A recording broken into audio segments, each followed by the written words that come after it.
Welcome to Team Whispers, a brand new offering from Football Whispers TV.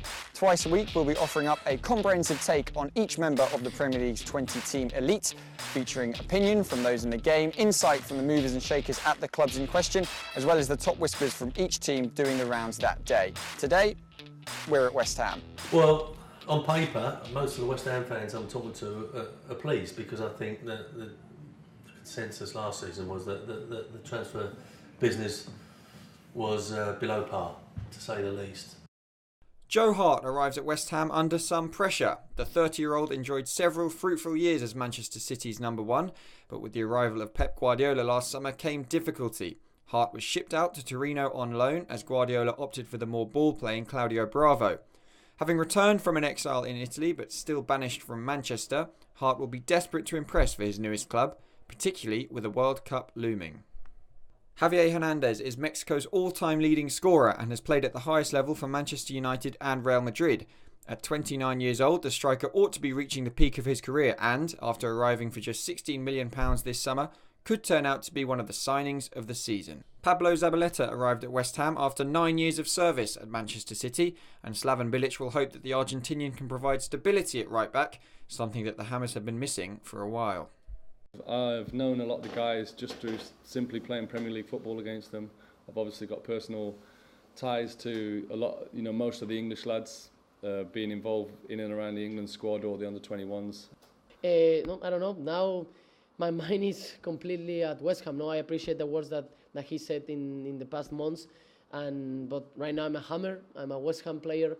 I want to do even better than I did it in Manchester, and then we'll see what happens in this season. Hart is a top goalkeeper, and we need, I think, something more in the middle of the field up front. This is my opinion, but I'm sure that the club will do everything to make happy the fans. Well, the induction was to have a fight with Andy.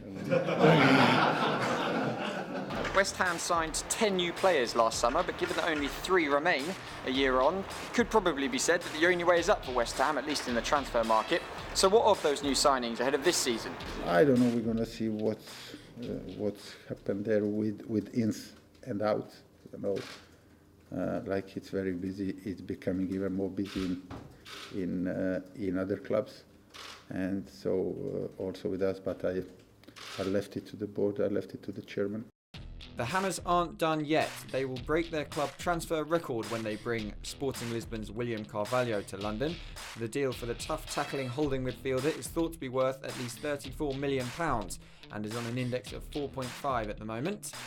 We've also picked up on whispers linking West Ham with moves for Liverpool's Mamadou Sakho and Wolfsburg's Maximilian Arnold, but it's the move for Carvalho that is getting people talking.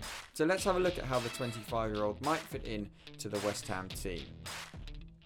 For the moment, we have Mark Noble dropping out the side, though the West Ham captain may retain his place if Chicarito fails to shake off recent injury problems.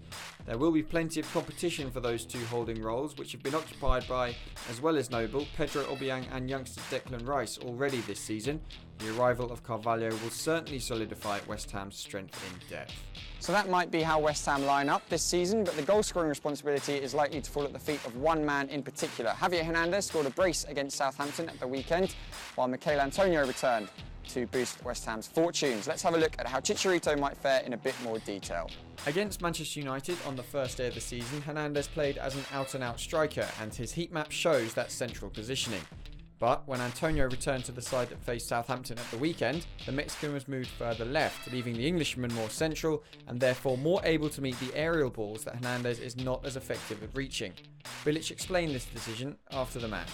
So we wanted to keep Michael up front to rest when they have a ball, and then when we have a ball, Michael he doesn't need support to hurt and to harm the opponent. So we asked from Chicarito to be on the left wing, left midfield, to be fair and to track back with Suarez and he done that brilliantly.